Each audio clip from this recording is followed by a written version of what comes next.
Let's begin by explaining how slow motion works in live action footage. So as you know, a second of film is made up of 25 frames in the UK and 30 in the US.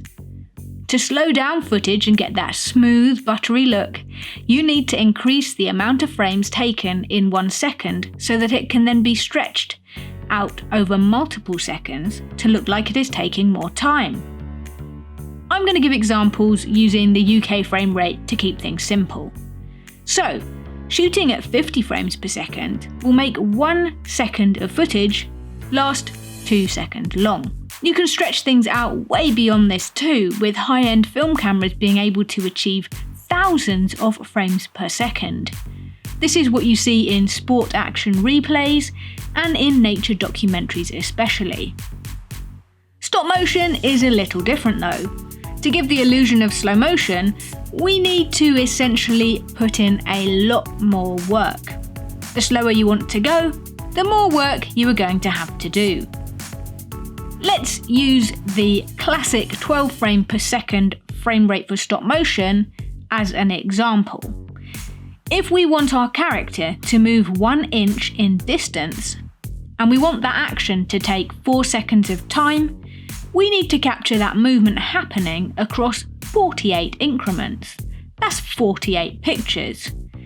And that means some seriously tiny movements. And to try and animate action in that way, without a pro armature and some really sturdy rigging, well, it's basically impossible.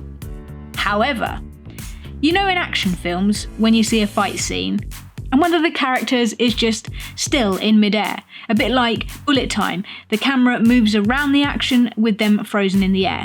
Now if you want to achieve a slow motion look like that, then you're in luck, because I have a method and it's pretty simple and I'm going to show you how to do it right now. All you need is precision, patience and time, and some physical tools as well. A lazy Susan, a ruler, a tape measure or 2, some sticky tack, some sticky tape, a small piece of wire, some form of rig and a character. To begin, you will want to stick a flexible tape measure around the edge of your lazy Susan. Sticky tape works well for this. And if there's any tape measure left, you can tuck that underneath the lazy Susan and tape that in place to keep it out of the way. Next, you want to attach the small piece of wire to the end of your ruler with some tape or tack as well. And you probably want to secure your ruler down in place too. We're going to use this to read off and line up our movements on the tape measure as we turn the lazy Susan each frame. Your character is going to want to sit at the centre of your lazy Susan, so use a second tape measure to measure the central point and mark this with a bit of sticky tack. We want to ensure our character is sat right in the middle so that when we turn the board beneath, it will look like the camera is moving around the character. If the character is off centre, then the illusion won't work so well. To animate the slow motion camera move, we want to make sure that everything is steady. So stick your character firmly to the rig, and we are going to carefully turn the lazy Susan board 1mm at a time. That's 1mm for every picture. If you have better eyesight than me, then feel free to go even smaller than that too. By doing this, we are essentially creating that slow motion bullet time effect. Now you may want to ease into this slow motion effect too. Perhaps have your character moving at normal speed before it becomes still in the air. To do this, you'll also want to ease in to this turning movement. So you'll want your increments to gradually get smaller. I suggest starting by moving a whole centimetre per picture and gradually reducing that down each frame. So go down to 8mm, 7, 6, 5 until you get all the way to 1. You'll want to do this when you come out of the slow motion effect too. You can see here that I make my character return to normal speed and land in the scene. To do this, I gradually made the character come alive and also increased the movements on the lazy Susan each frame too, just as I described.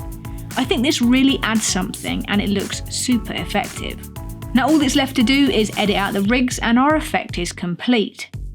But there's another way to achieve slow motion too, especially with a character jumping, and it's so simple. You can see here that my character moves upwards first on a tighter shot, and this is literally just one still picture that I zoomed in on digitally and added 2 keyframes to create this slow upward movement. It's completely cheating in terms of stop motion, but I think it is rather effective too, and it is both a time saver and a patience saver as well. Basically, animating slow motion stop motion is one of the hardest things to do well.